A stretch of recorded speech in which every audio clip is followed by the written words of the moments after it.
Gibbs, will he look up the inside of Blake Wilson into turn number 1? No, he won't, but he might be under attack from Ollie Sims round the outside. The yellow flags are still out as Ollie Sims makes a move into turn 2 under yellow flag conditions. He's now into second spot, just behind Blake Wilson on bike 108. Can he get a run onto the back straight? It looks like we have Archie Gibbs maybe making a move into the turn 4 hairpin as they approach the first back marker. Archie Gibbs not quite doing it at the moment, Chris. No, as you said there, that was perhaps a move that shouldn't have been made at that time, but nevertheless, Sims up to second place. We've got someone slowing down somewhere. I'm not too sure who that is.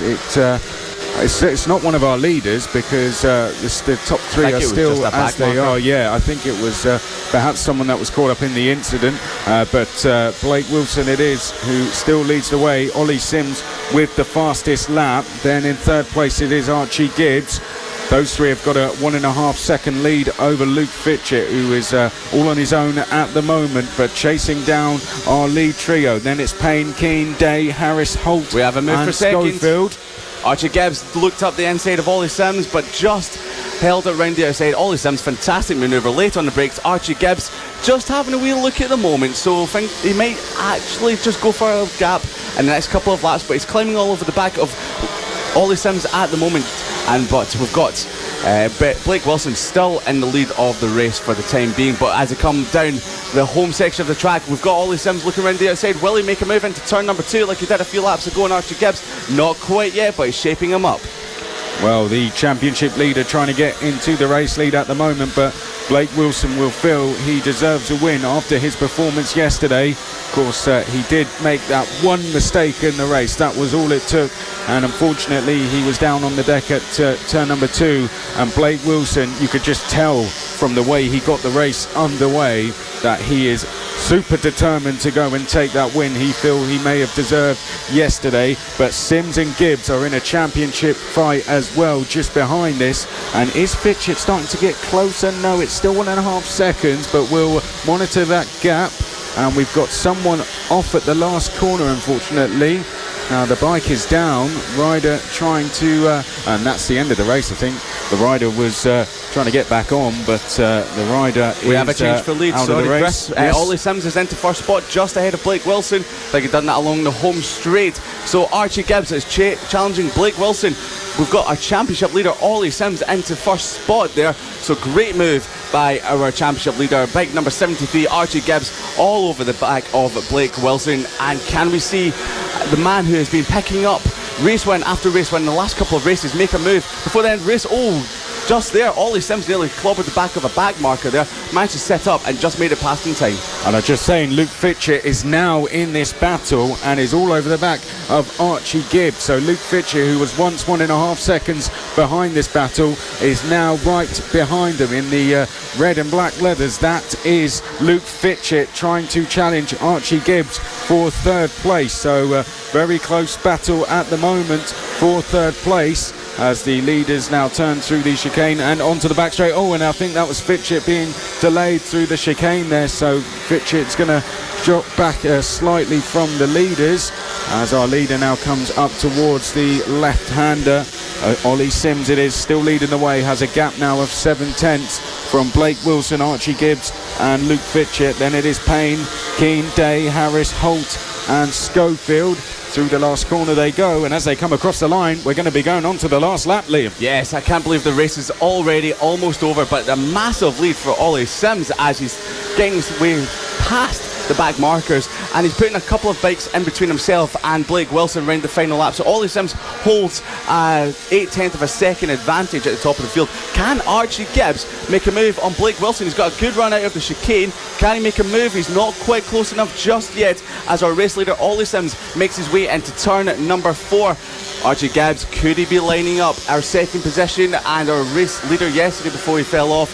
And as we head towards turn number 5 at the moment, Ollie Sims looks like he's unchallenged. This could be his first win since round number 1 at Clandow. And to turn number 7, the final turn at the moment. There's more back markers in the way. Have we got a move for third? We don't yet just yet, but coming across the line, this is going to be Ollie Sims. What a fantastic ride. Can Archie Gibbs grab second? Over the line, it is Ollie Sims. Archie Gibbs just misses out on second spot. Blake Wilson takes it. Luke Fitchett very nearly took a podium position from Archie Gibbs. very close between second, third and fourth. Harry Payne, number 11, over the line in fifth spot, ahead of Brandon Keane, William Harris, Harrison Day, Marco Holt and Luke Schofield coming across the line nose to tail. So a good battle further down the order towards the bottom of the top 10. But Chris, 1.1 seconds, Ollie Sims, he looked like in a commanding position towards the end of the race there. Well, Ollie Sims on that number 73 bike, taking the win and the fastest lap. Along with it, it all changed though. Sims actually took a comfortable win in the end by 1.1 seconds. But it was that, as you were talking about in the last lap, it was that battle for second that just tightened up. Wilson, Gibbs and Fitchett were split by 0.2 of a second as they came across the line. Archie Gibbs 73 thousandths back from Wilson, so hugely close. Payne was 5th place, then it was Keane in 6th, Harris was 7th but was closely challenged by the likes of Day and Holt. Schofield wasn't too far behind that either in the top 10. Werity was 11th place and Trevorrow 12th. Trevorrow in a good battle with Stevenson at the end of the race there. O'Brien was 14th, Williams was 15th, Goulery was 16th, then it was Carr, Sewell, Johnson and Maxwell rounding out the top 20. Then we had Austin Johnson, Tristan Poyser and a couple of the riders who went down, Wilson Dilks and Casey Sperry. Tristan Poyser also finishing a couple of laps down as well. But it is a win for championship leader Ollie Sims. He'll now extend that lead with Blake Wilson second and Archie Gibbs rounding out the top 3. Yes, a great result there for our championship leader, extending that championship lead up to roughly 20 points ahead of Archie Gibbs. Luke Fitchett making moves nearly on Archie Gibbs towards the end of the race, not making any moves in the championship order. Blake Wilson, after falling off in yesterday's race, made a great recovery to finish in second spot. So more action from the AC40 rookies. Race number 3 will be coming up at 20 past 2, so make sure you stick around for that. Just remember, you are watching live coverage of FAB-Racing, the official partner series to BSB and the road to MotoGP, and you can watch us on Facebook, FAB-Racing and Motorsport Radio, on Twitter at FAB-Racing and at M Sports Racing. We're also on YouTube, FAB-Racing and Motorsport.radio. Twitch, you can find us there for all you gamers, and as Motorsport Radio. And we've also got podcasts, so you can find the likes of the Superbike Show, Monday Motorsport, and of course, if you missed the live coverage of today's action, you can go back and listen to it on Spotify, Apple and Google. So we've got the Mini GP70s on the grid for the start of race number 2, and we have a bit of a shout out for Evan Belford, also James Cook, and of course yesterday's race winner Ollie Walker, that just came up to the studio there just to wish them luck. So Chris, with the start of today's Mini GP70, we could see another fantastic battle for the top of the standings.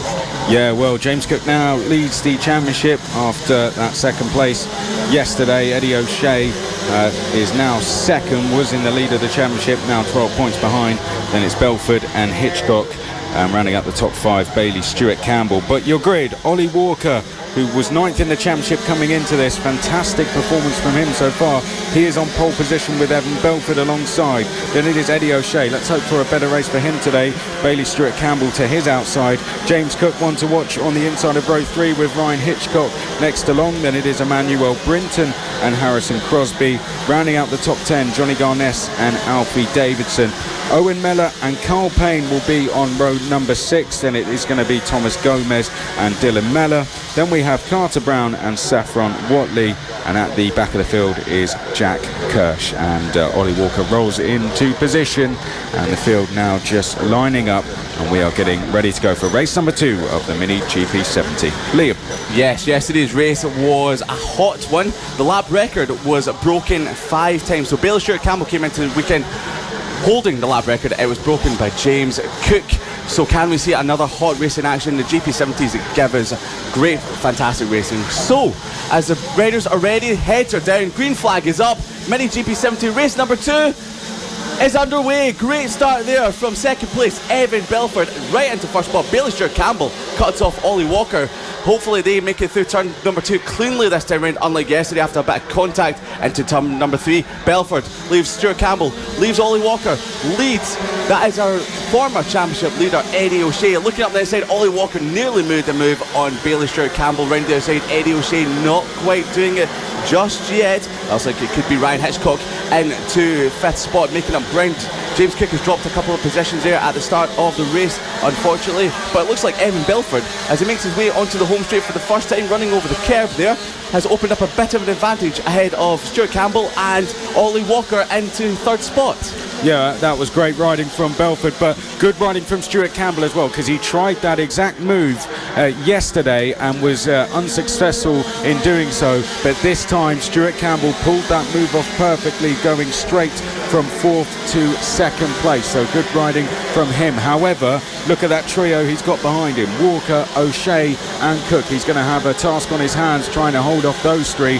But Stuart Campbell will be setting his sights on Evan Belford, who leads the way fairly comfortably at the moment, but there is a long race to go. And yesterday's race saw Ollie Walker get stronger and stronger as the race went on. Tyre wear may have come into play and may have been a reason why he was able to do that, but time will tell whether that will happen again today, Liam, as we head down the back straight for the 3rd time. Yes, we've got the top 5 making a break at the moment. At the back of the group is James Cook, so he's usually running a red bike, so just to confuse us today, it's black and orange. So James Cook on the back there, chasing down our former championship leader Eddie O'Shea. So the championship battle is running in 4th and 5th spot at the moment, but can anyone make any inroads into Belford, who looks like he's opening the gap up ever so slightly as ahead onto the next lap? There's 13 laps to go, make that 12 laps to go now. New fastest lap of the race, a 38.3. Now we're talking about, can it be a hot pace action today? It certainly is, and can we see more records be broken in this race at the moment? Well, down through the hairpin one more time, and Stuart Campbell doing a good job in 2nd place. He's actually just pulled a slight gap over Walker, O'Shea and Cook. We've got a good 3-way fight for 6th place between Emmanuel Brinton, Harrison Crosby and Ryan Hitchcock just behind. They couldn't be closer as they go up towards the final corner, and there was a look up the inside there from Harrison Crosby. Wasn't quite able to get the move done on Emmanuel Brinton as they crossed the line, and now another look. Here goes Harrison Crosby down the inside there of Hitchcock, and is he able to pull it off? No, he isn't. So this our battle for 6th place as they come through the chicane, and now down towards turn number 4. This perhaps one of the closest battles we've got, and there goes a lunge down the inside. That was Ryan Hitchcock on Emmanuel Brinton, and he's through. Good move that, Liam. Absolutely fantastic move by Crosby there. And as we look towards the battle for 1st spot, Evan Belford is still extending the lead at the top of the field. We've got a move for 3rd spot coming up. Eddie O'Shea round the outside, not quite just yet. Ollie Walker looks like he's dropping back into the clutches of our championship leaders, O'Shea and Cook, as Bailey Stuart Campbell seems to be pulling away ever so slightly from them. But as we look back to the Crosby and Hitchcock battle, that's shaping up very nicely for 6th spot there as they head down to turn 4. Can we see a move into the 4th spot? Not quite just yet, and he will be looking into turn number 5. Crosby holds it from Hitchcock. Hitchcock climbing all over the back wheel of our 6th spot man at the moment, Chris. There was a big wobble there from, I think that may have been Emmanuel Brinton just coming out of turn 5, and now they come down the start-finish straight. We had 3 in this battle for 6th place, but if it keeps going like this, in fact this is turning into a battle for what is now I think 8th place, and there's about 7 riders in so. We've got someone stopped. Is that Crosby that might have stopped? Let's have a look. No, that's Saffron Watley, I think, that has stopped, unfortunately. So unfortunately Saffron Watley has stopped from a distance. It looked like Harrison Crosby's bike, but Saffron Watley walking away. That is race over, unfortunately. Whoa, massive moment there. Sorry to interrupt you there. Belford had a massive wobble coming down the home straight there as he flicked from right to left going into turn number 1. So he's lucky to hold it on there. But can Stuart Campbell and maybe the rest of the group see that moment and think it could be shark to blood in the water and try and catch our race leader? Well, it's hard to go after the race leader for Bailey Stuart Campbell when he's got these 3 riders all queuing up behind, but he's doing a fantastic job at the moment. We're going round the final corner now, and that is Saffron Watley, I think, that is trying to get started but unable to do so. But now through turn 2 this goes our battle for second place. Evan Belford is absolutely flying at the moment. Is the likes of Ollie Walker, well, in fact, we'll go back to that because that was Eddie O'Shea almost looking down the inside of Ollie Walker for third place. Wasn't quite able to get past, but what I was going to say, Liam, is Ollie Walker just being patient here and waiting for the later stages in the race? We're going to have 6 laps to go when we cross the line, so there's still plenty of time for this to change. There's so much time for this to change as we come across the line to click off the laps. 6 laps remaining, but further down the order there's a great battle for 8 spots going on between Emmanuel Brinton, Johnny Garnett, Dylan Mellor, Alfie Davidson and Owen Miller. So this is chopping and changing every so often. Have we got a move around the outside? Johnny Garnett's not quite doing it into turn number 2. There's about 7 riders in this group here for 8 spot. It could all change in an instant now as we go through turn number 3. Manuel Brinton making a bit of a mistake. Johnny Garnett's great move. We have possible a change of position further up the order at the moment. And do we have Bailey Stewart Campbell in second spot still? Yes, we do. So as we had Stewart Campbell moving back ahead. So the top 3 is Belford, Stewart Campbell, Ollie Walker, James Cook is in 5th spot just behind Eddie O'Shea with 5 laps remaining.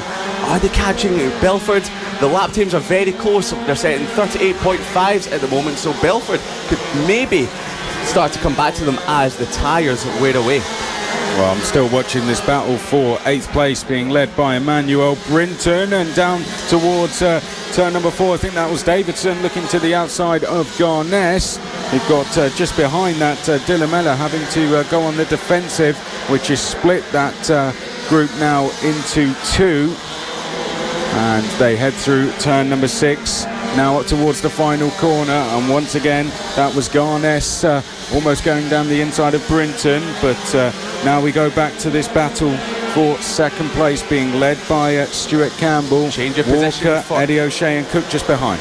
Yeah, change of position for 8th spot. Johnny Garnett round the outside into turn number 1 of Brinton. So close action there between our bottom of the top 10 positions there. So it's a great battle. We had a look up the inside from Kyle Payne and Alfred Davidson, just backed off into the turn 4 hairpin. So great battle further down. Do we possibly have a change for second position? Yes, we do. Ollie Walker round up the inside into turn 1, not holding it. Bailey Stewart Campbell into turn 2, still holding position there, so great battle between them. This is getting feisty. Well, this is what we were talking about earlier. Ollie Walker perhaps being patient as they head through turn number 4 now with just 3 laps remaining. This is exactly what we were saying, Liam. Perhaps patience was what Ollie Walker was doing, waiting for the later stages of the race, and now he has started to up the pressure on Bailey Stewart Campbell. But so far Bailey Stewart Campbell is making absolutely no mistakes. Eddie O'Shea behind, hoping that a move is going to be made. Likewise James Cook as well, as they come through turn number 2 for the penultimate time. Now in towards the chicane. Is Bailey Stewart Campbell going to get a good run? Yes, he is. Fantastic run through there. He's only going to do that one more time and he should be able to hold on to second place. But let's not speak too soon, because Ollie Walker right there in 3rd place. Yes, there's a lap and a half remaining. Our race leader has caught some bag markers heading into turn number 7. He's just behind the 2 bag markers coming through the final turn. One more lap to go, Chris. We could see a move by Ollie Walker into turn number 1. He's been doing it yesterday, he's been doing it today, but we have Stewart Campbell just holding him off into turn number 2 at the moment. Our race leader's getting held up by the back markers. Could this give the chance for 2nd, 3rd, 4th and 5th to close the gap? Oh, he nearly runs into the back marker coming out of the turn 3 chicane into turn 4. He's ahead of one of them. They're getting caught by the 2nd, 3rd and 4th. So our race leader Evan Belford with the white helmet goes round the outside of the back marker. He is clear. The race for second still on, Chris. Yeah, well, I think that was just patience and sensible riding from Evan Belford rather than panicking. And Evan Belford comes out the final corner, and Evan Belford will take the checkered flag and win race number 2 here at Clay Pigeon in the Mini GP 70 class. Fantastic ride from Belford. We're side by side, a little bit lower down the order. Oh, and that was Ryan Hitchcock stealing 6th place on the line from Harrison Crosby. Fantastic move there from Hitchcock to get the run on Harrison Crosby down the straight. but up ahead, Evan Belford took the win by 1.2 seconds in the end from Bailey Stewart-Campbell, who did a great job to hold off Ollie Walker, Eddie O'Shea and James Cook. Yes, it's great to see Eddie O'Shea back up towards the top of the table now after his 12th position yesterday. And of course, Harrison Crosby just losing out to Ryan Hitchcock as Hitchcock went round the outside as he came across the start-finish line. Emmanuel Brunton managing to hold off Alfie Davidson. So Alfie Davidson on bike number 8 managing to start the race after a terrifying crash in warm-up this morning where he went off at turn number 1, the fast left-hander, before turn 2. Kyle Payne was next up on bike number 25 in 11th spot. Owen Mellor next, just holding off Dylan Mellor. Thomas Gomez in 14th spot, Jack Kirsch in 15th ahead of Carter Brown, and Saffron Watley, our only DNF, her bike stopped with a few laps remaining, so that's a shame for Saffron Watley. But Evan Belford demanding, dominant in that race there, and managing to hold off the Piranhas for a second down to 5th there, Chris. So we could see another great race coming up in race number 3 if the weather stays the way it is.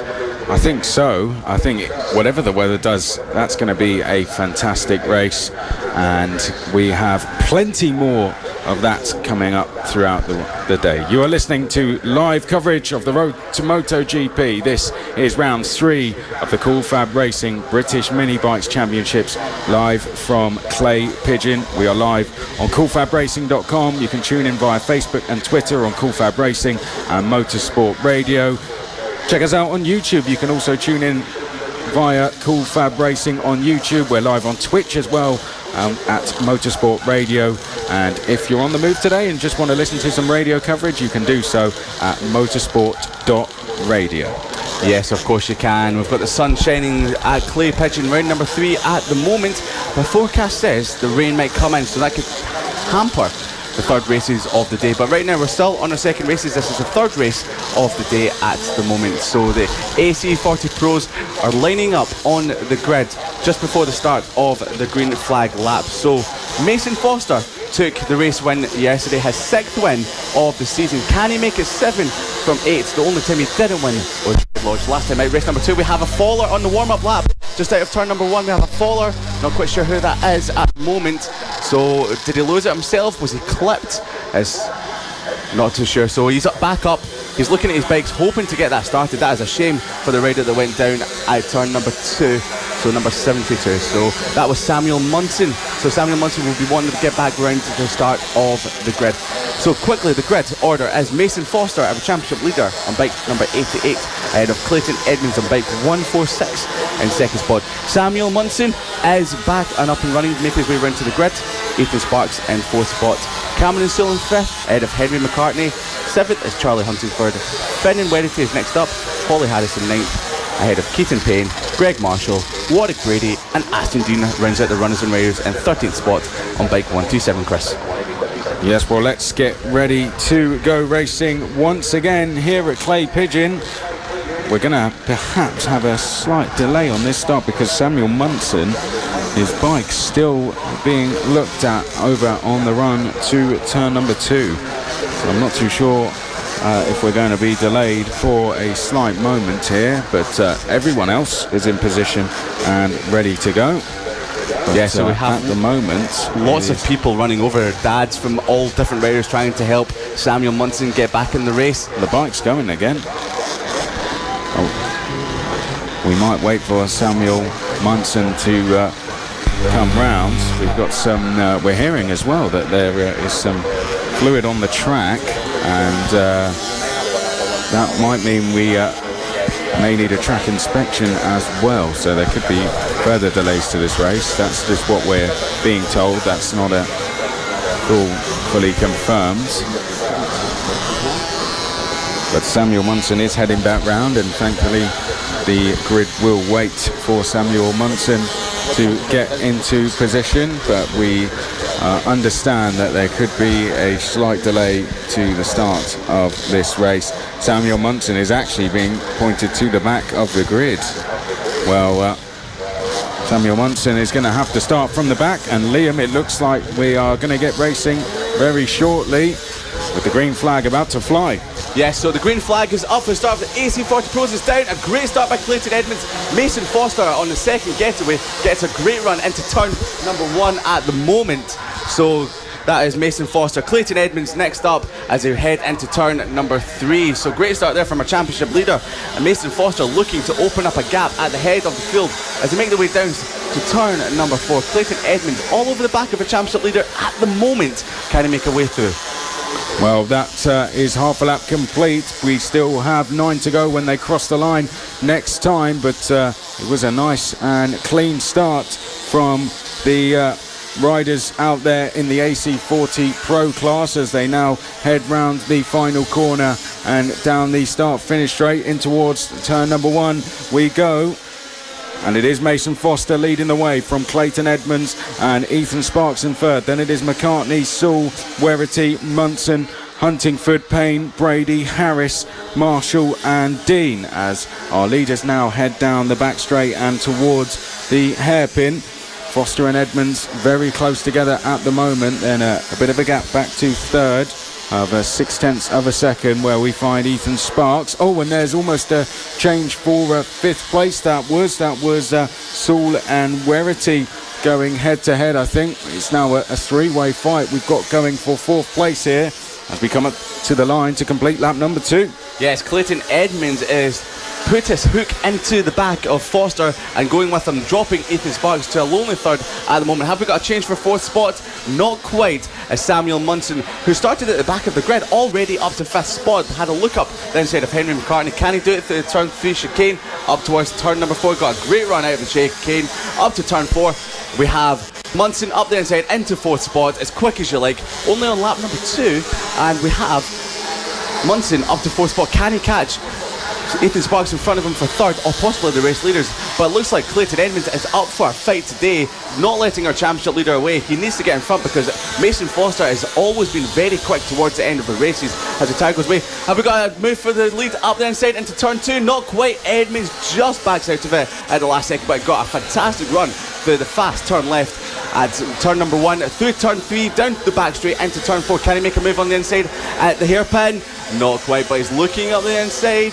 This could be a move towards the end of the race, Chris. Yeah, not quite close enough yet, but perhaps just having a little look for later in the race, just investigating how close he could get or how much better he could break, perhaps how late he could break as they come round the final corner. Edmonds has the fastest lap at the moment, so he is the fastest rider out there as he comes round turn number 1, just applying more pressure on Foster. But every time Edmonds puts the pressure on Foster, Foster is able to just keep his head and is not making any mistakes so far. Ethan Sparks is around 2.2 seconds behind. Then we've got Munson. As you said, it would be a tall order for him to catch the top 3.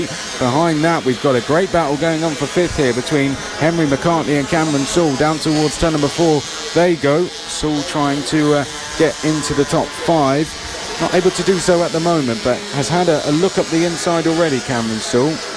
Didn't come to anything, but Henry McCartney will know that Sewell is eager to get past. Then we've got Werrity and Huntingford behind that. More battles going on towards the back of the field here as well. We've got 2 groups of 2 further back. That's the likes of Warwick Brady and Holly Harris, and then Keaton Payne and Greg Marshall. Well, there's nearly a change to the lead. We've got a yellow flag out. We've got a bike stop at the back of the circuit, just exiting turn number 5. So we've got the bike started, possibly going back onto track. Is that Holly Harrison? That's Aston Dean, I think. Aston Dean. Yeah. It's one of the 2 at the back. That's a shame for them, but we'll keep an eye on that. And the race leaders, we've still got Clayton Edmonds already coming across the start finish line, clicking off another lap. There's going to be 4 laps to go. Clayton Edmonds is fast through turn 1, but not close enough to look into turn number 2, but he's applying lots of pressure. Ethan Sparks a few seconds further behind, and he's just dropping back ever so slightly, but he's still pulling away from Cameron Sewell and Henry McCartney, who's in 4th spot at the moment. The leaders down to turn number 4. Every single time we have Edmonds looking up the inside at turn 4, but not quite close enough. Mason Foster looks calm and collected. Edmonds is applying the pressure. Now we've got a 3-way fight for 5th place, by the way.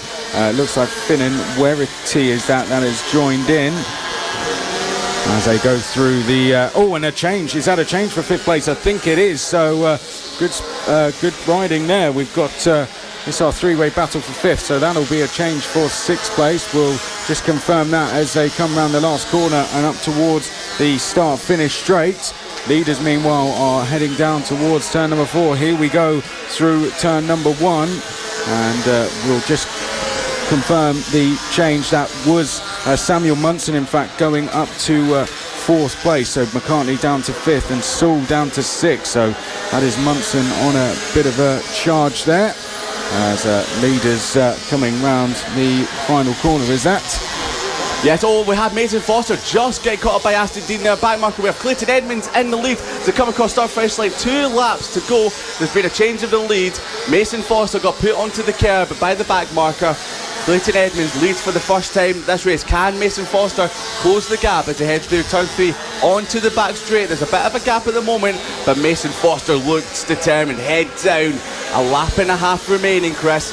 This could be a close finish. Yeah, Cameron Sewell's now gone into 5th as well, by the way, past Henry McCartney. Finn Werity and Charlie Huntingford are battling close for 7th place as well, but leaders already about to complete lap number 9, which will mean we'll only have 1 lap to go as they cross the line, and through turn 1 they go, and now down towards turn number 2. We are onto the last lap. Mason Foster has just set a new fastest lap in 2nd place. So Mason Foster throwing everything at this, and is that a run for Mason Foster down towards turn number 4? I think it is. Dives down the inside, and Foster taking the lead on the final lap. Up towards turn number 5 they go for the final time. Has Foster stolen a win here, Liam? It looks like he has. Mason Foster coming through turn 6. He's got Edmonds all over the back of him into the final turn. Can we have a photo finish as they come across the line? Mason Foster out of the last turn. Clayton Edmonds early on the power across the line. AC40 Pro race number 2 has been taken by Mason Foster. Clayton Edmonds all over the back of him, coming across the line in 2nd spot. And Ethan Sparks picks up a great result in 3rd place as we await Samuel Munson to come across the line. Aston Dean comes across in 13th spot. Samuel Munson next up in 4th after starting at the back of the grid after falling off in the warm-up lap, just holding off Cameron Sewell and Henry McCartney. So they closed Samuel Munson down towards the end of the race. Finn Werity in 7th. Charlie Huntingford in 8th spot as we await Holly Harris and Warwick Grady as they come through the final turn.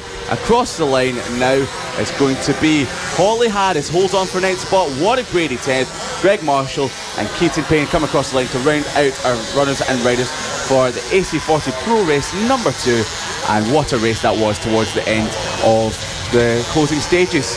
Yeah, great riding from Mason Foster. Just waited for that final lap. Had a fantastic run through the chicane, and that was all he needed to get alongside going in towards turn number 4 and past Clayton Edmonds. And after that, there was nothing Clayton Edmonds could do to retake the lead. 7.3 seconds back was Ethan Sparks, and that rounded out our top 3 in AC40 Pro. Another fantastic race, 4 more to come before our lunch break, starting with Pit Bike 140 and Moto Team. Then we'll go into Junior LC40 Elite, Senior Mini Motos and Mini GP50. All live coverage being brought to you by Motorsport Radio and Motorsport Media. This, the Cool FAB-Racing British Mini Bikes Championship, round number 3 from Clay Pigeon. This, the road to MotoGP. We are live on coolfabracing.com, on Facebook, Twitter and YouTube as well at Cool Fab Racing, and Motorsport Radio on Facebook and Twitter. You can catch us on Twitch at Motorsport Radio, and if you want to tune into some radio coverage, you can listen to us on motorsport.radio. But this is the first time we have ever been bringing you live pictures, and I hope you are enjoying those. Motorsport Media team down to provide this for you for the first time in the series history.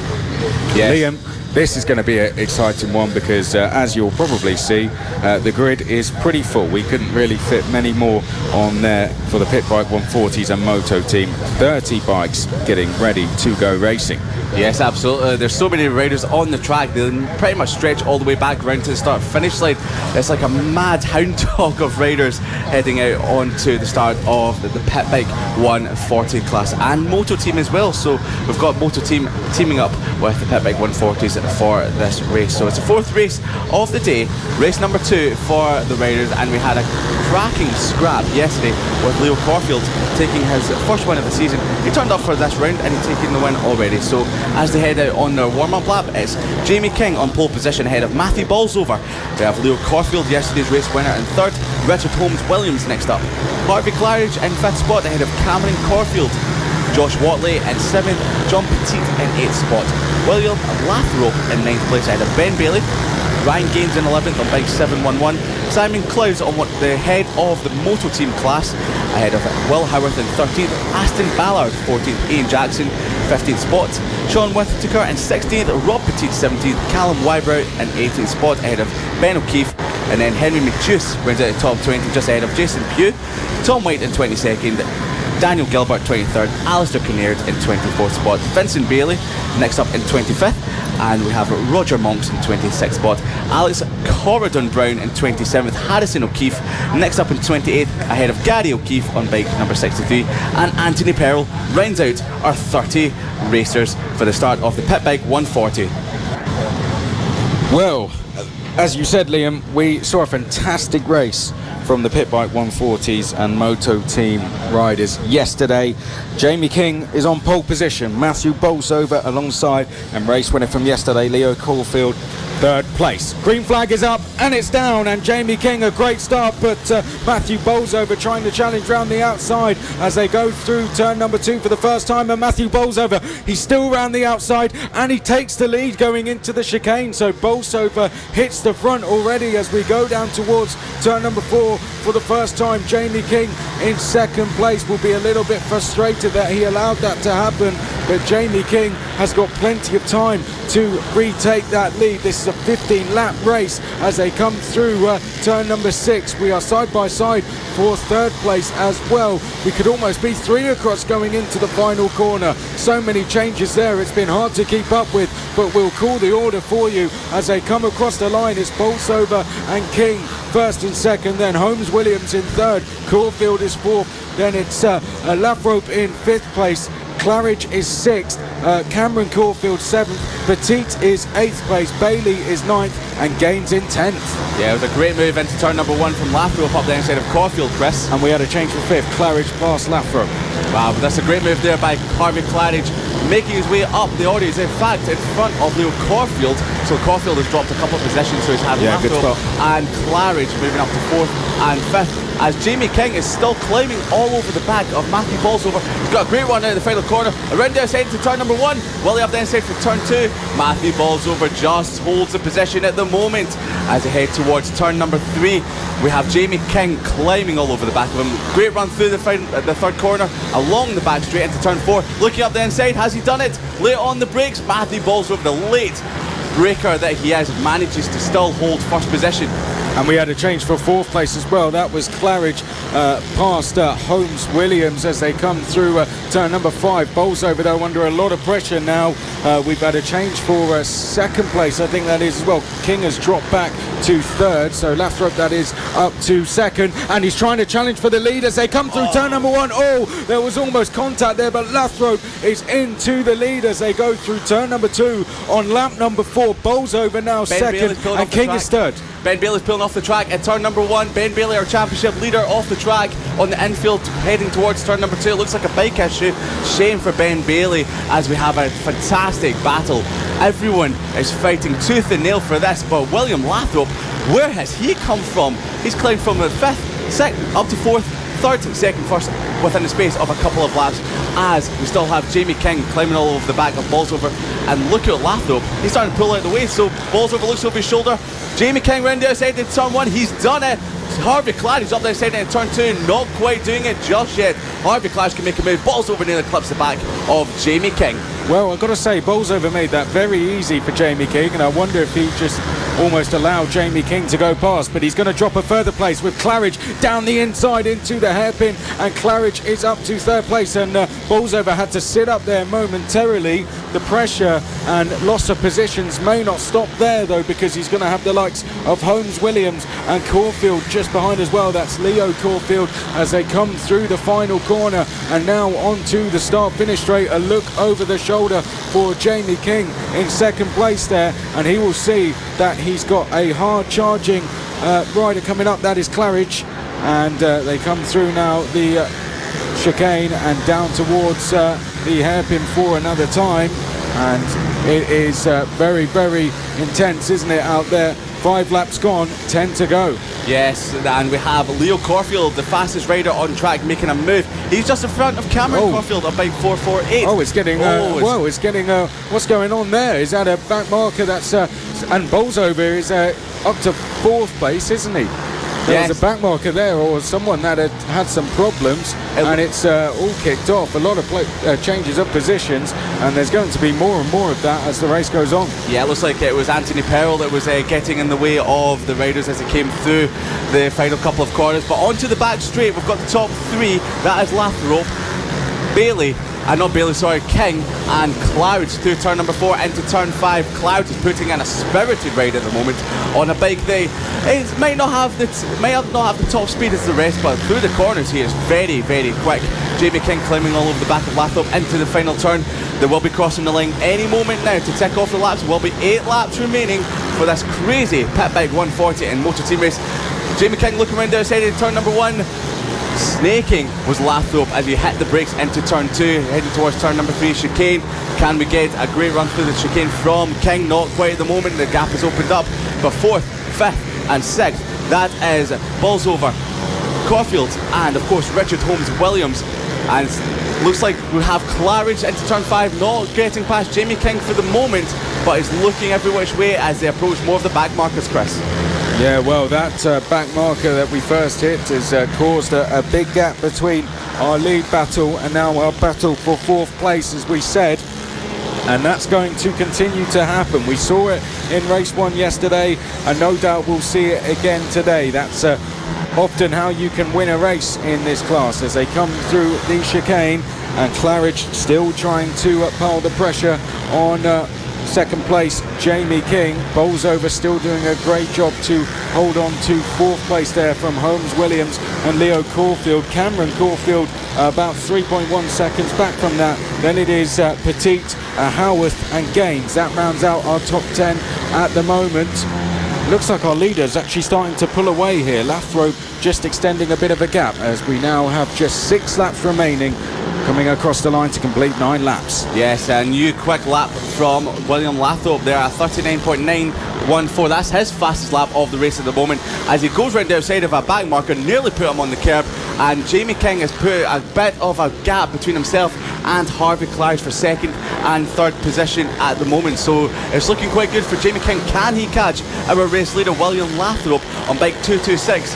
Matthew Bolsover is still holding off the likes of Richard Holmes Williams and Leo Caulfield at the moment, and we have Leo Caulfield up to 5th spot ahead of Holmes Williams. So that was done towards the back end of the circuit as they approach turn number 7. Coming at the final turn, Leo Caulfield is closing the gap to Matthew Bolsover for 4th spot, and towards turn number 2 he's closing, he won't make a move just yet, but he might get the run round the outside.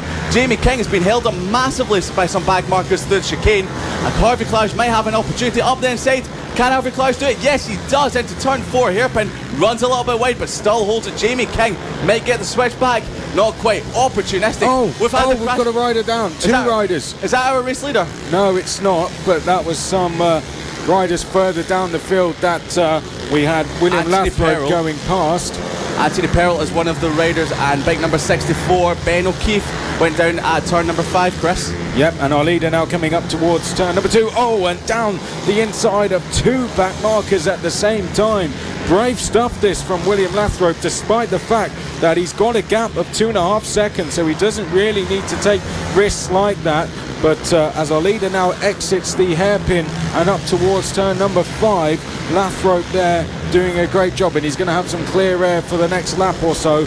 but King, he is going to still be under pressure from third place Claridge as they come up towards the final corner, and King being delayed through the final corner. Claridge now closes in. Is Claridge going to try and move around the outside at turn 1? He pulls to the outside. Claridge is alongside, down towards turn 2. Oh, and a big wobble for Claridge, and he runs wide at turn 2. And King goes straight back into second. What did you make of that, Liam? That was close. I thought he was off the circuit there. Great rider skill from Claridge to hold on to. Great racing for both of them. He looked determined as he went round the outside of King into turn 2. 2.5 laps remaining. Claridge still has time to try and make a move on King, as Lathrop is well out in front, making his way through the back markers. We've got second and third making their way towards the final turn. Oh, we've got a rider down. Is that it looks like it could be one of the riders. Is that Caulfield? Out of turn number 5 at the moment. Not too sure who that could be yet. We've got Claridge looking up inside into turn 2. Not quite doing it yet, but he's climbing all over the back. 2 laps to go, Chris. This could be any man's race for second place. It's Leo Caulfield that went down. That's a real shame because he was well inside the top 10. But down towards the hairpin. Oh, Claridge had a look down the inside there of King, but had to back out of the move right at the last second. And Claridge being holed up as they come through the double left-hander, and now through turn number 6. Claridge having to run over the grass there on the inside of turn number 6. But out front, we are going to start the last lap now with William Lathrop, and he's got a very, very healthy margin indeed. We've got someone else off at turn number 2 as well. So yellow flags waving as they come through turn number 1. But down towards the hairpin, William Lathrop now turning his way into the right-hander and up towards turn number 5 for the final time. Yes, Lathrop on bike 226 is making his way through turn number 6 at the moment. Harvey Claridge looks like he can't make a move on Jamie King. That gap is opened down for third and second position. Round the final turn is going to be William Lathrop, who's making the championship debut in 2019. Across the line, William Lathrop, stand up, bow. You've won the race. The Pit Bike 140 and Moto Team race winner, William Lathrop. Jamie King comes across the line in second, just ahead of Harvey Claridge. Great riding for both of them to round out the top 3. Matthew Bolsover just holds off Richard Holmes-Williams for 4th and 5th spot. A shame for Leo Caulfield, he's dropped off in the last couple of laps there, Chris.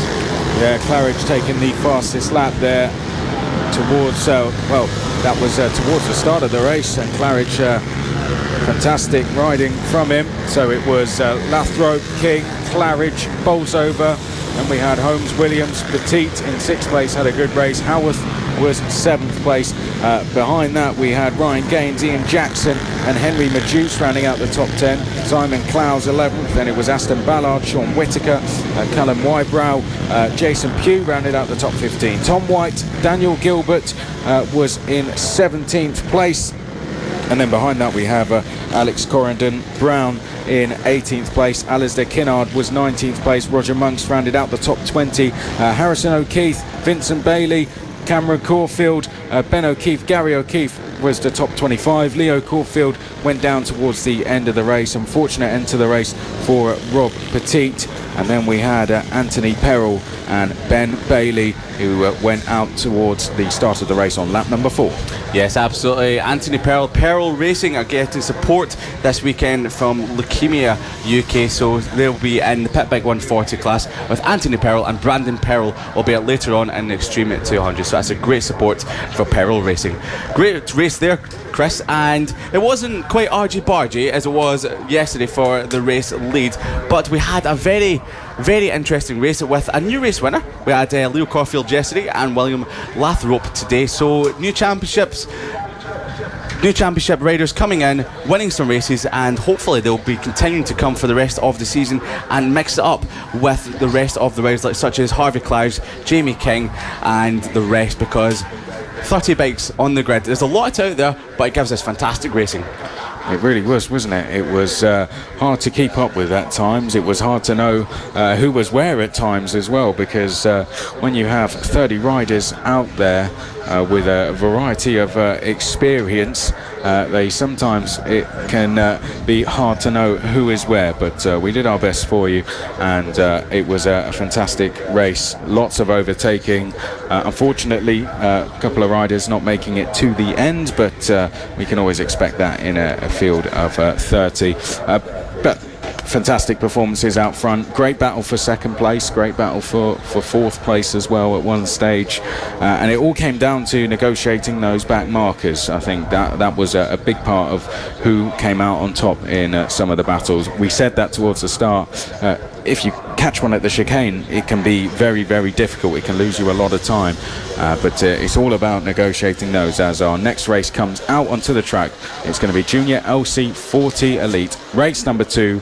We're bringing you live coverage on Motorsport Media. This, the Road to MotoGP, round number 3 of the Cool Fab Racing British Mini Bikes Championship here at Clay Pigeon. Thank you for tuning in wherever you are watching from, whether you're watching on Facebook, Twitter, Twitch, on the coolfabracing.com website, via YouTube, or if you're listening on Motorsport Radio as well. Thanks for being with us. It is a real pleasure. Myself, Chris McCarthy, and Liam Hodgins bringing you commentary today. And Liam, let's talk a little bit about the next grid, because we've got Junior LC40 Elite lining up. Yes, it was a masterclass in riding from Johnny Garness yesterday, picking up his 6th win of the season ahead of championship rival Mason Foster. So they'll be starting at the front row of the grid, but some great riding from further down the field. Emmanuel Brinton, Cameron Sewell from the likes. We also had Clayton Edmonds, so watch out for them. Even if the top 2 riders in the championship, pull away from the field, we might still have some great racing further down. Well, let's go through the full grid then. Johnny Garness is going to be on pole position. Mason Foster alongside Emmanuel Brinton, and Ronnie Harris will be on row number 2. On row number 3, it'll be Clayton Edmonds and Cameron Sewell. Ethan Sparks and Josh Bannister will be on row number 4. Samuel Munson and Charlie Huntingford will be on row number 5. We've got someone being pushed off the grid, unfortunately. We'll pick that up in just a second. Holly Harris and Finan Werity will be on row number 6. Keaton Payne and Greg Marshall will be row number 7. And on the back row, it'll be Warwick Brady. I'm not sure if you caught who that was there, Liam, being pushed away. I'm not quite sure who it was. It was someone further down the back of the field, so it wasn't our championship leaders, fortunately, but it's a shame that person is out of the race at the start. So fingers crossed they can get the bike started and back in the race as the riders line up on the grid for the start of race number 2, the LC40 Elite class. Can Mason Foster make some inroads into Johnny Garness's championship lead? He managed to get amongst it last time out at Red Lodge, taking the race 1 win when it came down to a last lap battle between the championship leaders. So the riders are lined up on the grid. They're getting the red flag taken away, and we will see the green flag up in the air at the moment. And it's the LC40 Elite race, and a great start by Johnny Garness. Mason Foster slots into second just behind him, and it's Ronnie Harris in 3rd spot at the moment. Big gap at the front of the field already between Garness and Foster through the turn 3 chicane, heading down towards the back straight. The runners riders Emmanuel Brinton at 6th, nearly pushed up onto the curb further back. And of course we have Johnny Garness, Mason Foster, Ronnie Harris in 3rd spot, and we had a poor start by Emmanuel Brinton, dropping down the field. Can he make some positions through the first couple of corners down towards turn number 7? The lap is getting complete already. 2 riders down. 2 riders down at turn number 5. We'll pick up who that is exactly when the riders cross the line, but that is a real shame, because that is the end of the race for 2 riders. Yes, that was a shame for the riders who went down there, but back at the front, Johnny Garness pulling a slight gap ahead of Mason Foster, coming through turn 3 chicane down towards the back straight. Can Edmonds and Ronnie Harris in 3rd and 4th close the gap to the race leaders at the moment? Edmonds is trying hard as they go from 4 down to 5 where the accident was last lap. They're getting told to slow down by the marshals. Now, will we have any more incidents? Fingers crossed we don't. And we've got the riders sitting off at the edge of the track. So Ronnie Harris looking towards Clayton Edmonds into the final turn, not making a move at the moment. Garness, Foster, Edmonds, Harris come across the lane as quick as that. Will we have a new fast lap of the race? No, Mason Foster does that by a 1/10 of a second. The gap is only half a second. Mason Foster closing down our championship leader and race leader at the moment. He's at 42.0. It was only 0.04 of a second quicker than a race leader. As you can see down towards the back straight, Chris, turn number 4, the gap is visually closed up. Johnny Garness and Mason Foster then going head-to-head out front here, and we've got a battle for third going on as well between Edmonds Harris and Emmanuel Brinton. They are about 2.5 seconds back from our top 2, and it is Mason Foster who has set the fastest lap so far, but Johnny Garness will be looking to respond to that as they come across the line and through turn number 2. Garness now only with a 3/10 advantage, just under that in fact, as they come through the chicane. Then it's this close battle for third between Edmonds, Harris and Brinton. And Liam, I think you picked up a battle even further back than that. Yeah, Cameron Sewell is all over the back of Samuel Munson. Nearly made a move last lap into turn number 4. Great run through the chicane down towards turn number 4. Not quite making it. Came from a long way back, but nearly made it up the inside of Munson for 6th block. Will he get the switch back into turn number 5? Not quite. He's looking round the outside at the moment. Munson just holding off Cameron Sewell on the number 100 bike over towards turn 6. He's looking up the inside into turn 7. Cameron Sewell has done it. He's up the inside of Munson into turn 7. Great overtaking there. Late on the brakes. Commanding move by the number 100 rider, Chris. Yeah, fantastic racing. We said that we could expect some overtaking over at that point of the circuit. Is lots of overtaking opportunities around this circuit, and this battle for third is continuing to get closer and closer between Edmonds and Harris, with Brinton not too far behind. We'll keep an eye on that. It's closer than our battle for the lead. Edmonds versus Harris over at the final corner now, as they make their way out of the final corner and down the start-finish straight. Across the line we go, this to complete 5 laps, so 5 down, 5 to go for the Junior LC40 Elite race number 2 as they come up to the chicane one more time, and Harris is looking more eager every corner to get past Clayton Edmonds as they now head down towards the hairpin, and that was a tighter line being taken from Edmonds. Harris closes in, and Harris is down the inside going into turn 5, but pulls out of it in the end. It's our battle for third place going through turn 6. Now up towards turn number 7. They're just approaching a back marker at the moment. I think that was one of the riders we saw down earlier in the race. Oh, and well, that was Harris almost having to go off the grass there, but able to recover in the end. And Emmanuel Brinton, because of this battling, is starting to get closer as well. Yes, Mason Foster is the fastest rider on the track, the only one in the 41s at the moment, at 41.8 last time round. That was just after his fastest lap of the race. He's all over the back of Johnny Garness. Can Mason Foster make a move on Johnny Garness? There's only 3.5 laps remaining coming towards the final turn. Mason Foster takes a wider line coming out the final turn. Johnny Garness a little bit tighter, and he gets a great run onto the home straight. Along the home straight now, ticking off another lap. Mason Foster looks like he's setting up nice and early. Is he feeling confident? Down towards turn 2, Garness leads Foster another 41.8, and that's for both of them. So Garness, couple of hundreds quicker last time round, 41.8 by both of them. They're comfortably quicker than the battle for third, fourth and fifth. Emmanuel Brinton back in 5th spot is hunting down Harris and Edmonds, who's closing the gap very slowly, and we might see a move for 3rd spot, do we? Nope, Ronnie Harris just backs off, maybe looking to see where he can make a move in the last couple of laps. I tell you what, Emmanuel Brinton was 4/10 quicker than Clayton Edmonds on the last lap, and 3/10 quicker than Harris. And look at this battle for third as they come out of the final corner and down towards the start finish line. Emmanuel Brinton, with 2 laps to go, is now right with them and could get into the top 3 here as we head round turn number 2 and now up towards the chicane. Brinton has done all the hard work in catching this battle. Now all he has to do is take some positions and get onto the top 3. Emmanuel Brinton through turn number 4 and up towards turn number 5. Likewise though, Harris has been trying to get past Clayton Edmonds since we started this race. Oh, and Emmanuel Brinton, bit of a mistake there, had to sit up. Leaders coming out the final corner. Last lap about to start. Yes, they're getting held up by back markers, but they've cleaned past them nice and easily. Mason Foster still all over the back of our race leader and championship leader Johnny Garness. The battle for 3rd, 4th and 5th looks like it's strung out a little bit. Johnny Garness through the chicane for the final time. Can Mason Foster close the gap quick enough before the end of the race to try and take the race win off the hands of Johnny Garness? We have the yellow flags down on turn number 5. We have a rider down. It's a back marker, but through the turn the rider is up and okay, thankfully. Towards the final turn, Johnny Garness, white helmet, Mason Foster chases him through the final turn. It's going to be Johnny Garness, Mason Foster. Johnny Garness takes his 7th win of the season, just in front of Mason Foster, who will come across the line in third. Will it be Edmonds?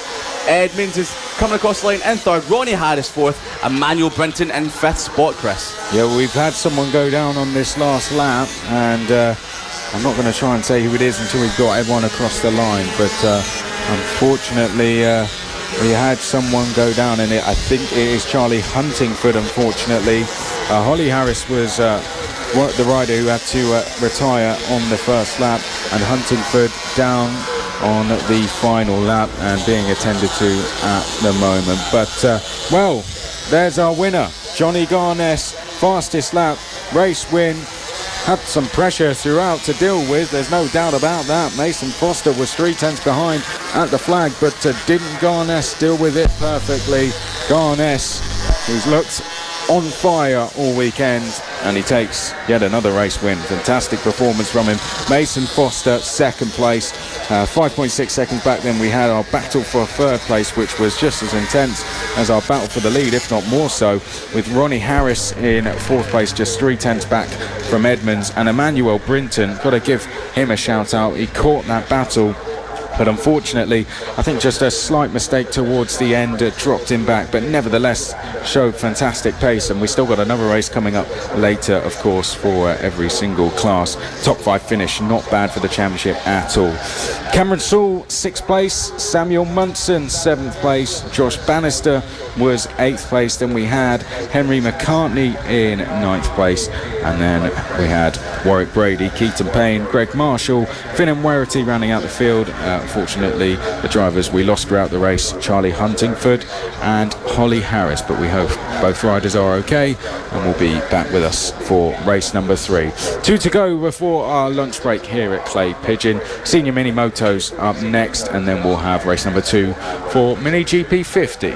Yes, absolutely. We had a great race in the Senior Mini Motos yesterday. Matt Birkin, our championship leader, took the race win ahead of Bernie Hook. So we'll hopefully see more of the same from those two through the 2nd and 3rd races. Will Howarth was in 3rd spot yesterday, just behind our race and championship leaders.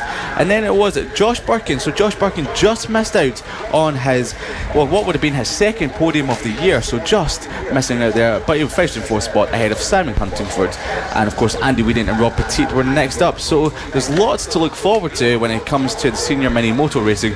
It's great to watch them because, unlike the kids, they find it a lot harder to move around the bike because there's a lot of them to move around and such little space to do it in. So, as we've said in the past, it's a bit like watching Homer Simpson ride a tricycle. Saying it again. Can't believe this. How many times? I'm going for more. So Matt Birkin getting some heat into his rear tyre, just giving it lots of throttle, moving the rear end around. Can we see Bernie Hook challenging the number 5 rider at the start of this race? So we're on to the green flag lap for the moment, and it's going to be Matt Birkin in pole position ahead of Will Howarth on bike number 96. In 3rd spot on the grid is Bernie Hook. Simon Huntingford next up on bike 47, and 4th spot Josh Birkin on bike 4 will be starting from 5th. Andy Whedon on bike 7 and 6th spot ahead of Rob Petit. Nick Bennett on bike 711 will be heading off row number 4 from 8th spot. Ross Michael next up in bike 79, 9th place on the grid, and Neil Skinner, bike number 13, unlucky for some, will be rounding out the runners and riders as they head towards the start of the 2nd race of the Senior Mini Motos. Are lining up on the grid at the moment. Will we see Matt Birkin, or will it be Bernie Hook, or will we possibly see someone else take the race win here at Clay Pigeon, round number 3, race number 2?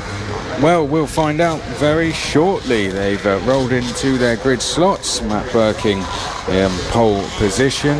Just looking at Andy Whedon there, it looks like he's got a bit of paper to draw his number 7 on the front of his bike, so that's quite comical. Fair enough. Green flag goes up. And it's down, and it looks like Will Howarth is going to take the lead in towards turn number 1 from the outside of row number 1.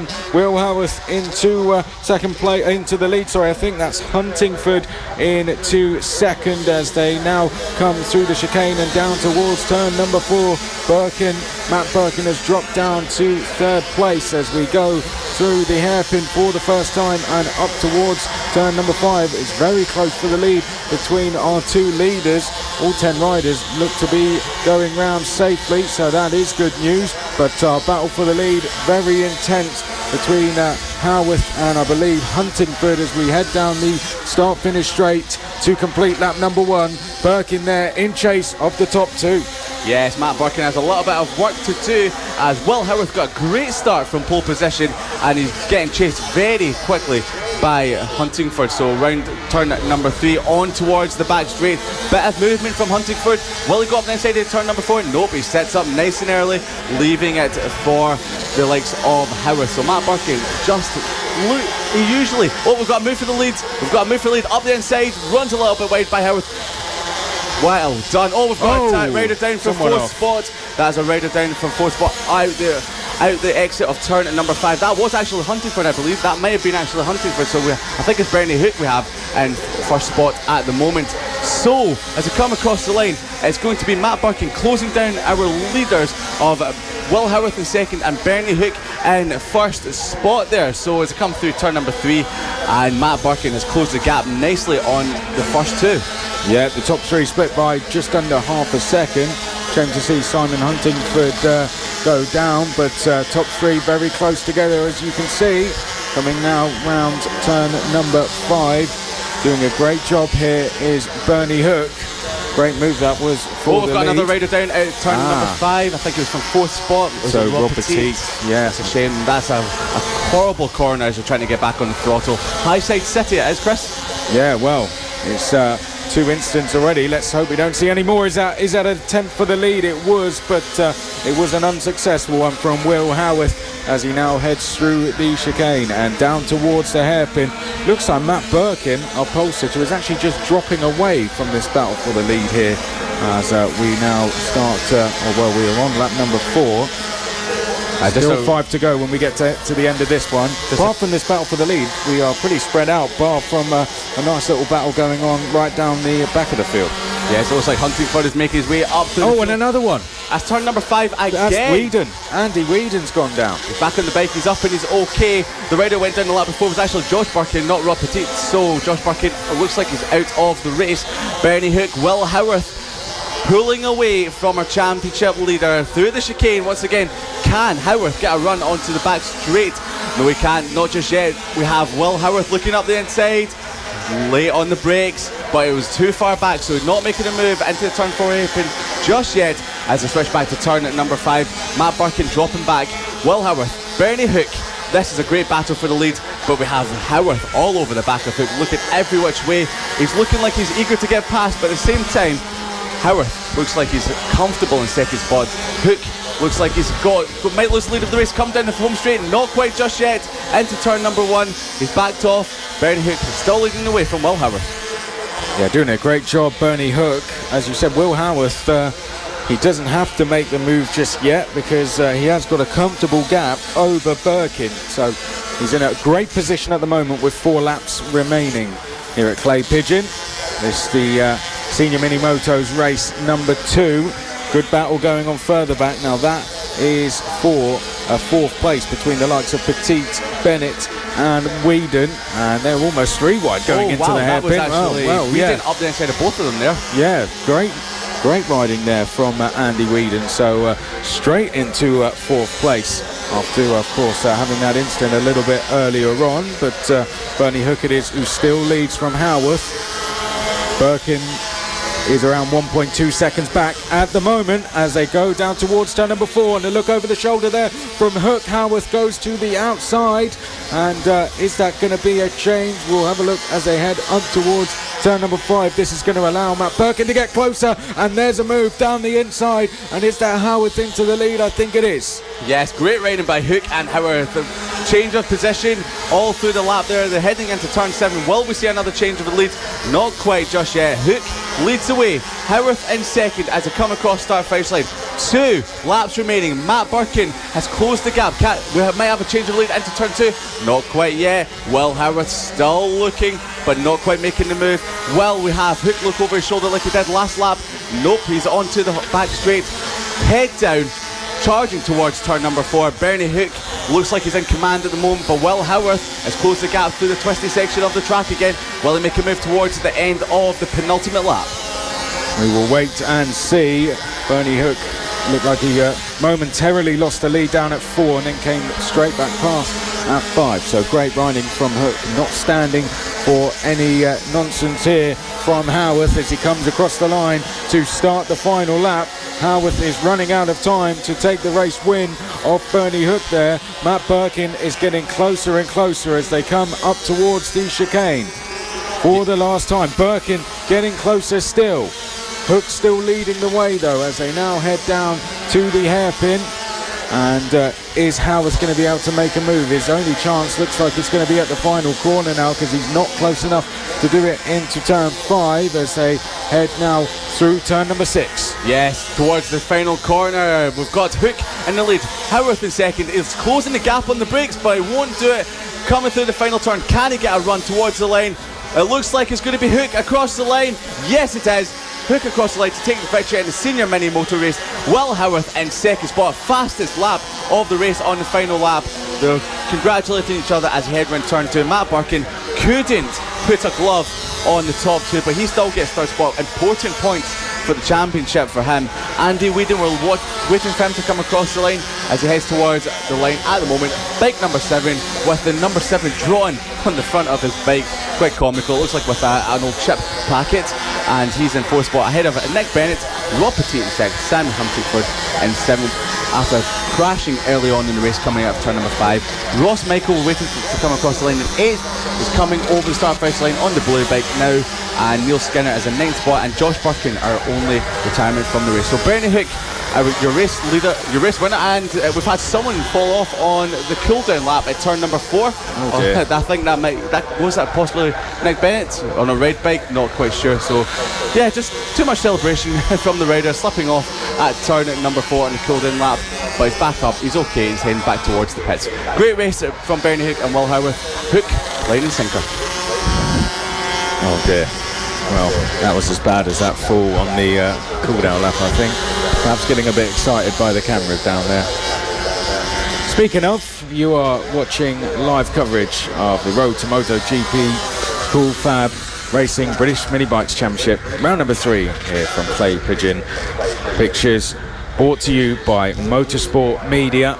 Thank you for tuning in, whichever platform you're tuning on. If you're on the CoolFabRacing.com website, if you're on Facebook, Twitter, YouTube or Twitch, or whether you're just listening to us on motorsport.radio. Thanks for being with us. It's great to have you along. Myself, Chris McCarthy and Liam Hodgins, bringing you the coverage through commentary-wise all weekend. We couldn't be commentating and filming. We do have a crew out there doing that. And it's great to be here. And we are being treated to some fantastic racing. As ever, in Cool Fab Racing, never fails to disappoint. We've got one more race to go before we will go into a short lunch break, and then we will head into the rest of the races. We're also, of course, the official partner series of BSB. You'll probably, if you've watched Cool Fab Racing, if you've listened to Cool Fab Racing over the years, you'll probably notice that a lot of our riders have gone on to go into some of the series in BSB and the Road to MotoGP series as well, such as the British Talent Cup and the Red Bull Rookies as well. Some riders even here doing British Talent Cup already, and plenty more will be on the way through those series and all the way up to the top as well, I'm sure. So stars of the future that you're seeing now in bike racing, so remember the names. Yeah, so it's going to be a great race. Remember, race number 1 yesterday of the Mini GP 50s, we had some action going into the final turn. Yes, and it was Josh Bannister slipped off and unfortunately back up and okay, but it was Harrison Crosby taking the race win. Will we see more of that action again today? We're hoping so, because it was one of the exciting, I say one of the exciting, there was lots of exciting racing yesterday, and fingers crossed we've got more of the same today. So it looks like we're getting an inspection of the track at the moment, possibly at turn number 5, where we had quite a lot of slip-offs in the senior Mini Moto race. So fingers crossed we can have that all cleared up in a matter of moments and get this Mini GP 50 race started, Chris. So yeah, hopefully we'll be underway very soon, but it's always best to check everything is okay before we go and do so. Yes, absolutely. And yes, I think now we are having the track just cleared up a little bit from the senior Mini Motos, who decided to take a few falls throughout that race. Just being cleaned up at the moment. But the riders are certainly ready to go. They are just on the grid. Let's talk about the championship while we are waiting. Harrison Crosby leading the way in that at the moment with 143 points.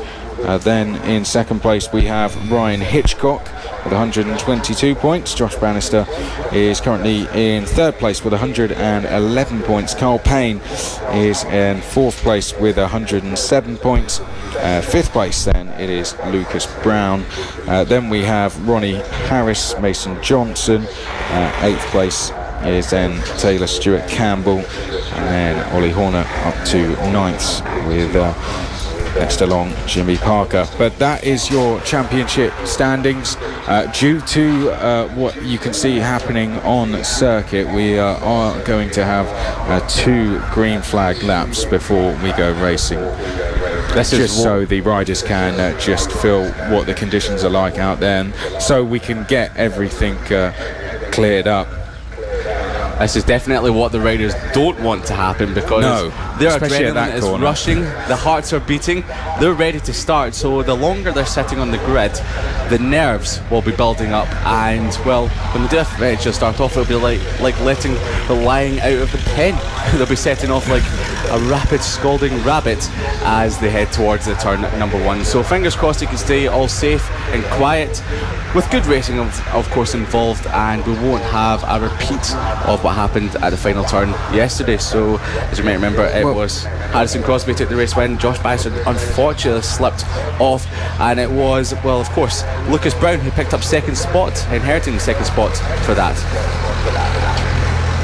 So the Mini GP 50s race number 2 will be getting underway very shortly after the clean-up operation has been cleaned up over at turn number 5. So we had about 3 or 4 riders that went down in the senior Mini Motor race at the exit of turn number 5. So just remember, you can always catch us live coverage of the road to MotoGP. We're live on KillFabRacing.com. You can also find us on Facebook, KillFab-Racing, Motorsport Radio, and we're also on Twitter at KillFab-Racing and at M-Sport Radio. If you missed today's action and want to listen back to it, you can find us or the live podcasts on the likes of Spotify, Google and Apple.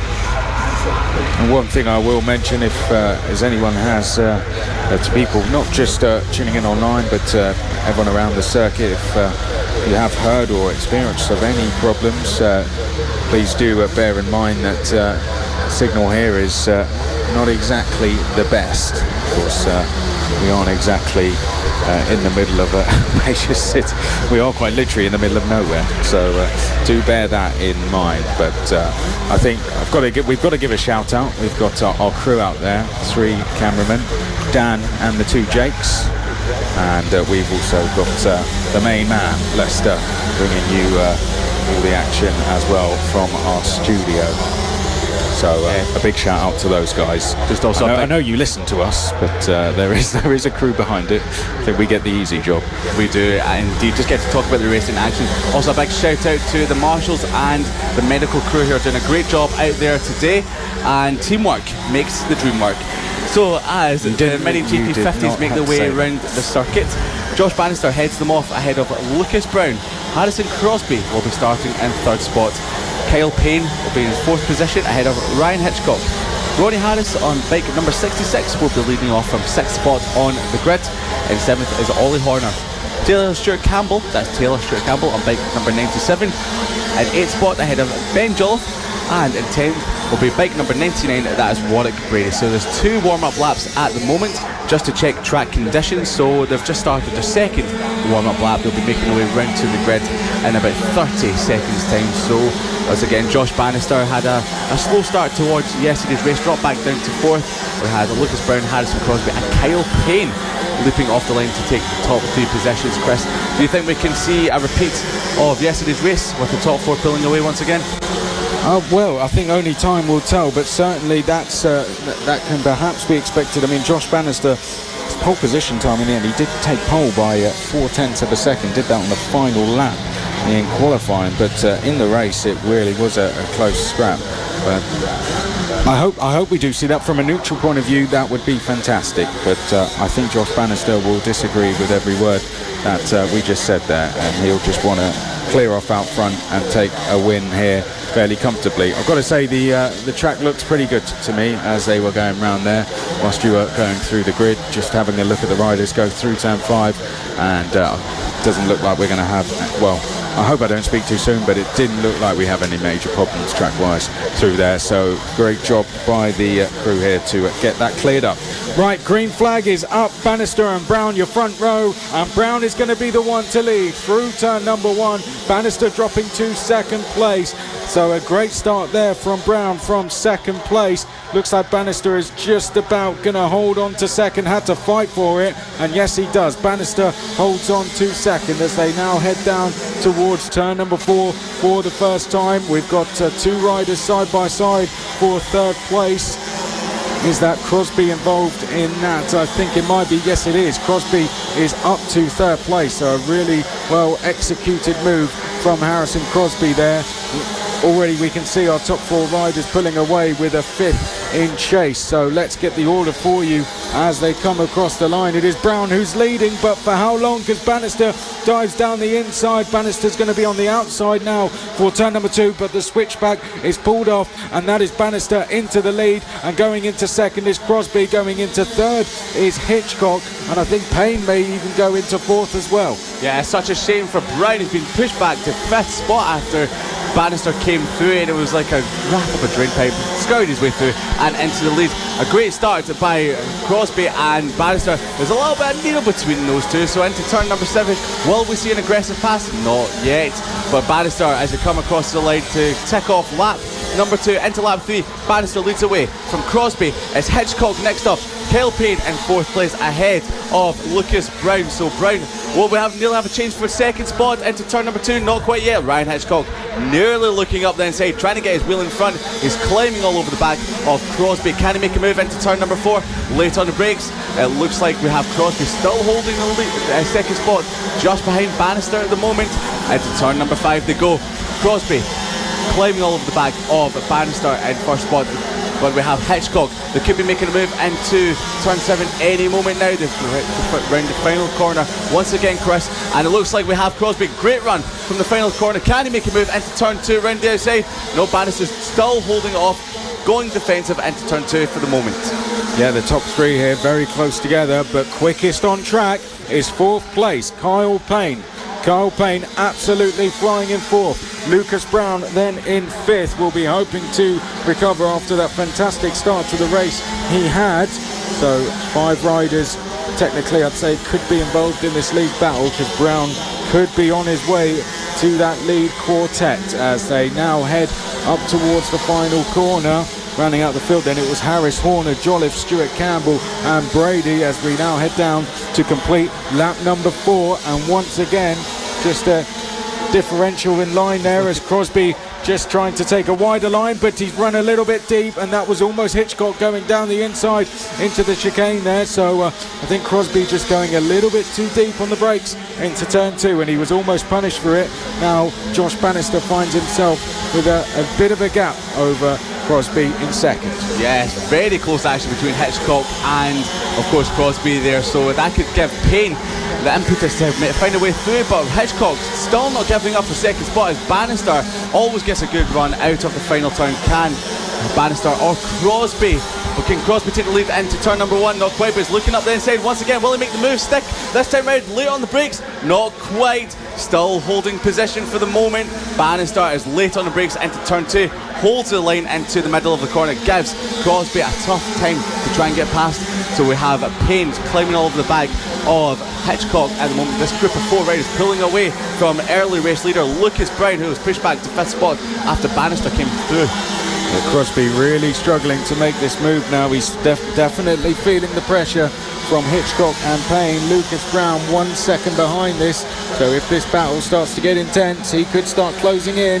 But down towards turn number 2 this time, we're going to see another challenge from Crosby, are we? He's going to look to the inside once again, and that time he's through. Well, he lined it up for 2 laps, and Harrison Crosby perfectly executed, now into the race lead. As we head down towards turn number 4, we have Ryan Hitchcock up into 2nd place. Bannister is down to 3rd. Payne is in 4th place, still with that fastest lap, but that was a fantastic move from Harrison Crosby.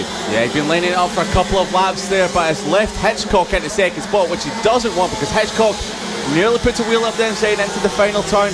Might he make a move into turn number 2, just like Hitchcock, just like Crosby saw he'd done in Bannister. Bannister up the inside of turn 1, has he done it? Oh, very close there.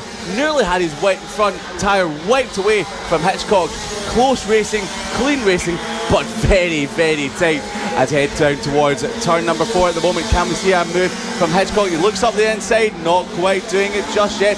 Climbing all over the back of Crosby at the moment. Bannister is looking like he's eager to get back into 2nd spot and hunt down Crosby for those. Has Crosby's run wide? Has Hitchcock done it? Round the inside, turn 6, not quite yet. He looks up the inside into turn 7. That's a side-by-side action from the side of the track here, so we're getting great action. Josh Bannister round the inside at turn 1. Has he done it? Hitchcock barges up the inside. This is close action, Chris. I can't call anything at the moment. Well, Harrison Crosby seemed to put his arm in the air going into the last corner there. Definitely not happy with something, but well, Josh Bannister, of course, is now he's in 3rd place. He was 2nd coming across the line, but stays in 3rd with Hitchcock in 2nd. Payne is in 4th place.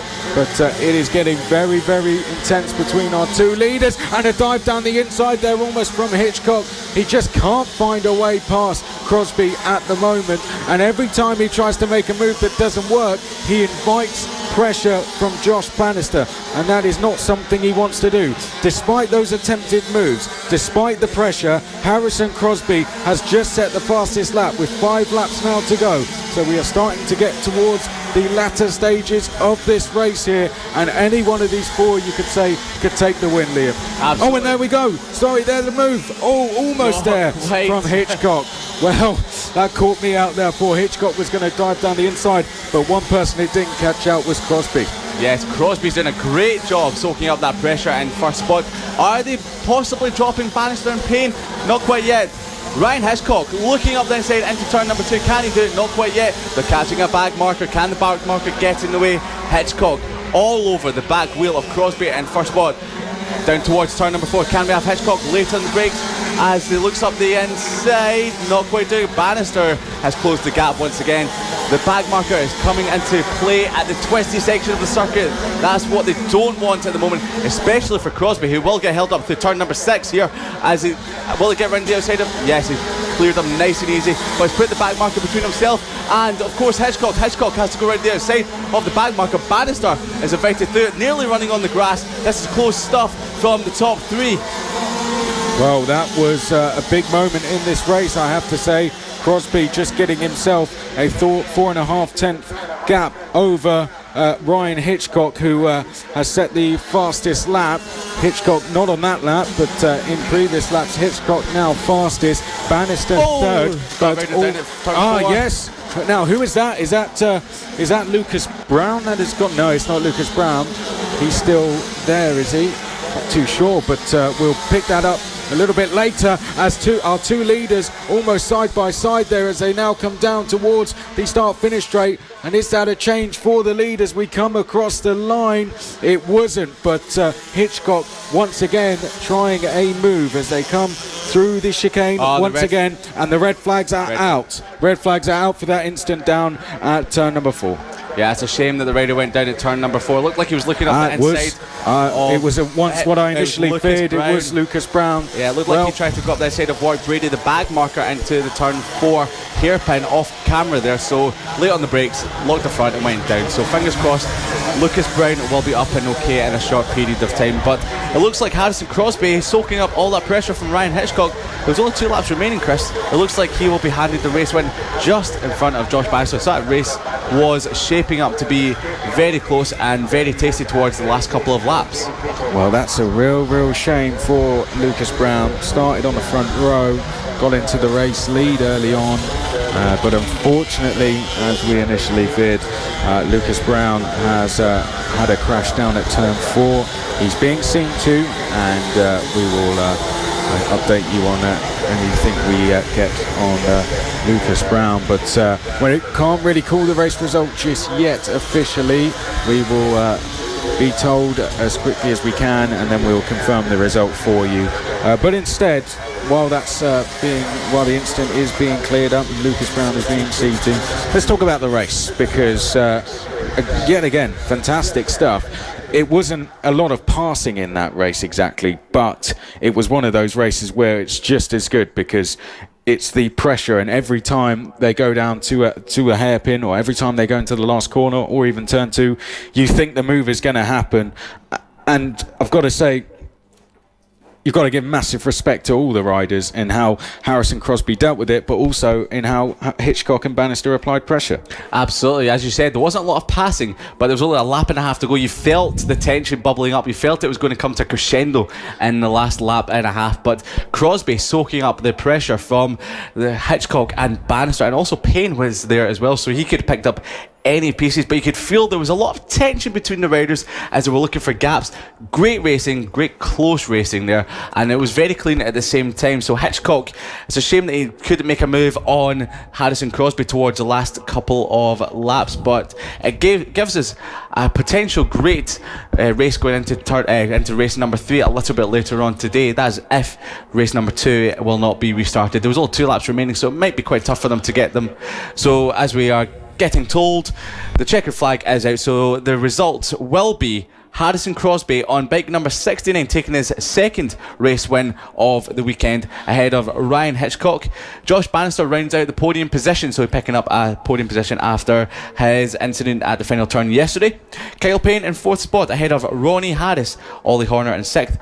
Taylor Stewart Campbell is in 7th ahead of Ben Jolliffe. Warwick Brady, and unfortunately Lucas Brown will be in 10th spot after he fell off at turn 4 with a couple of laps remaining, Chris. Well, thank you for tuning in to the live coverage this morning. Plenty more still coming up a little bit later on this afternoon. At 1:45 p.m. we will be going live for the Extreme 200 race number 2.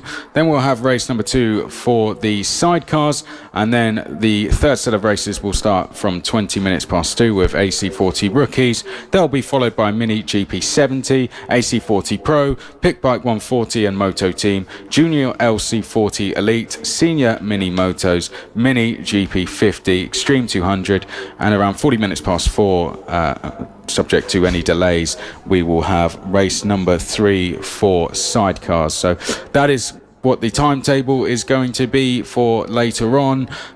Please do tune in for all the live coverage. It's the first time that we are doing this, bringing you live pictures throughout the day. Thank you for all tuning in. But for now, we are going to be taking a lunch break, and we'll be back at 45 minutes past 1. We'll see you then.